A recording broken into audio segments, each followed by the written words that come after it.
मुखे याद आ हिकड़े भेरे किबला सही कंबर वाला अल्लाह सही खेन के सेहत सलामत अता फरमाए साईं जी तबीयत मुबारक नासाज हुई ही फकीर पंजे जमात सुदो कराची अस्पताल में साईं जन का तब कुर्सी जे ला वियो सुभान अल्लाह काफी देर साईं जन शफकत फरमाई काफी देर तई कचहरी थी ऐ वा वीडियो जेका है वा यूट्यूब ते फकीर रखे भी चली आए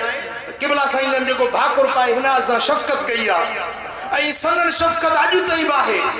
हिन ईद जेका रमजान जी ईद आ इन ईद जे बे दिहाड़े ते किबला साईं जन सा मस्जिद नबवी में बाब जिब्रील वट फजर ऐ तहज्जुद जे विच में साईं जन सा मुलाकात थी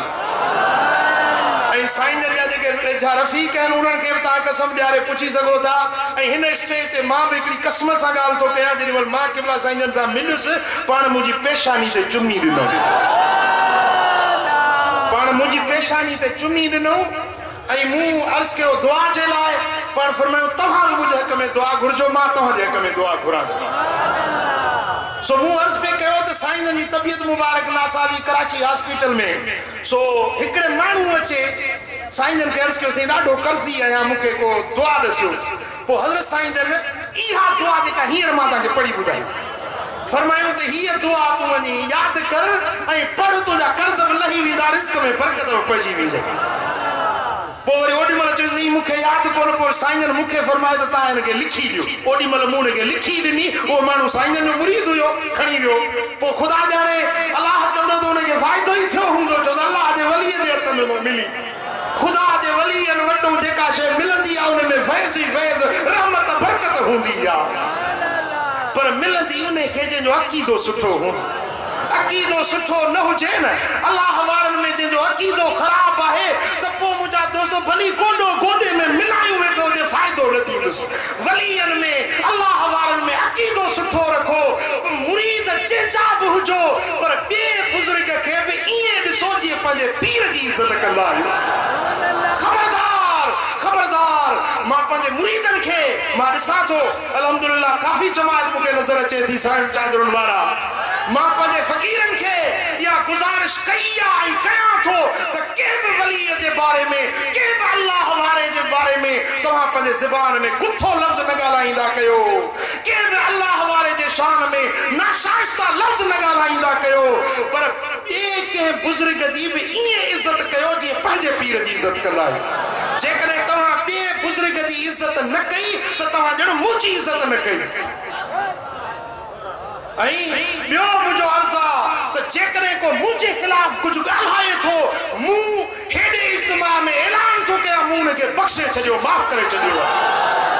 ऐं ख़ुदा जी ज़ात जो कसम खणी थो चवां त मां मस्जिद नबवी शरीफ़ में पंहिंजा जेकी मूंखे ॻाल्हियूं ॾियण वारा आहिनि घटि वधि ॻाल्हाइण वारा आहिनि मस्जिद नबवी में मूं उन्हनि जे लाइ दुआ घुरी त अल्लाह साईं उन्हनि खे हिदायत नसीब करे रब उन्हनि खे ख़ुशि करे आबाद करे मूंखे कंहिंसां कावड़ कोन्हे शैतान खां सवाइ ॿिए कंहिंसां कावड़ कोन्हे गुस्सो बि कोन्हे मां पंहिंजे मुरीदनि जी ख़लीफ़नि जी मीटिंग हींअर सॾाई उन्हनि खे मूं अर्ज़ु कयो बाबा कंहिं बि वलीअ कंहिं बि बुज़ुर्ग जे बारे में नाशाइस्ता लफ़्ज़ न ॻाल्हायो ऐं जेकॾहिं को असांखे ॻाल्हाए थो मूं उन्हनि खे बख़्शे छॾियो आहे तव्हां बख़्शे छॾियो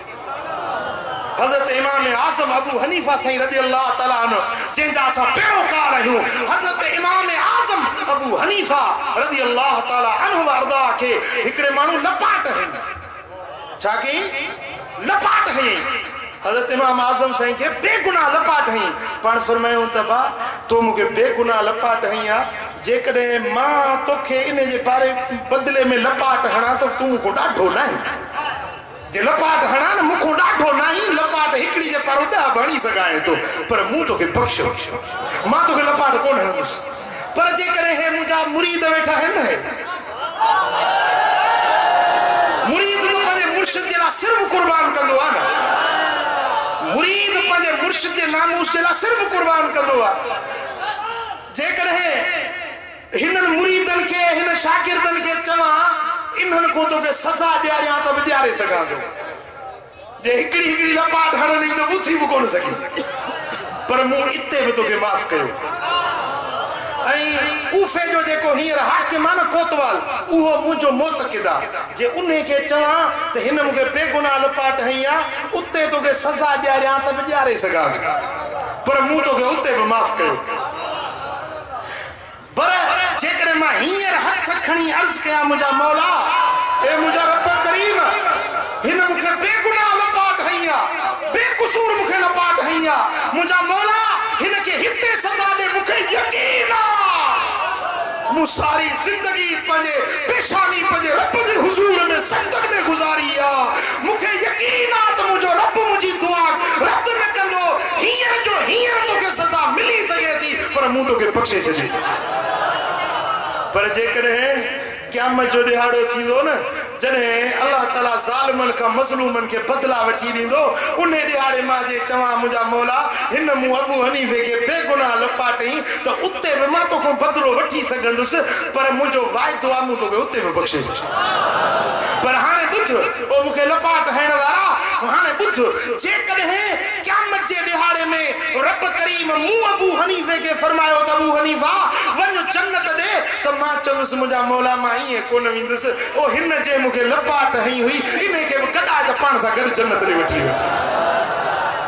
अदा फकीरी त बख्श करण जो नालो आ फकीरी त दरगुजर करण जो नालो आ मुझा दोस्तों फकीर ना पर फकीरन जे जुत्ती में विचार दी जरूर बैठो है सो मां पंजे जमात के भी अर्ज कया थो ए मु पंजे दिल मजा भी दरगुजर करे छडियो आई उन जे ला मु दुआऊं घुरियोन अल्लाह उन के शादाबाद करे जेकी असा के घटवत गालाइन था उन जा थोड़ा हन मुते एहसान हन जो पंजू इबादतूं नेकायूं अमल सालिह वो सब मुखे देन था ए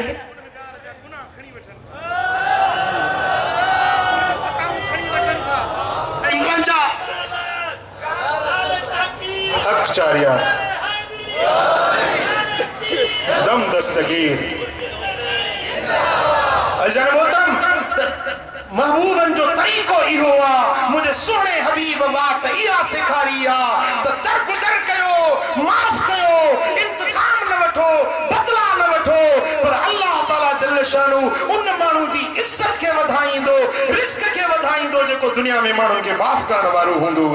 चो सल्लल्लाहु अलैहि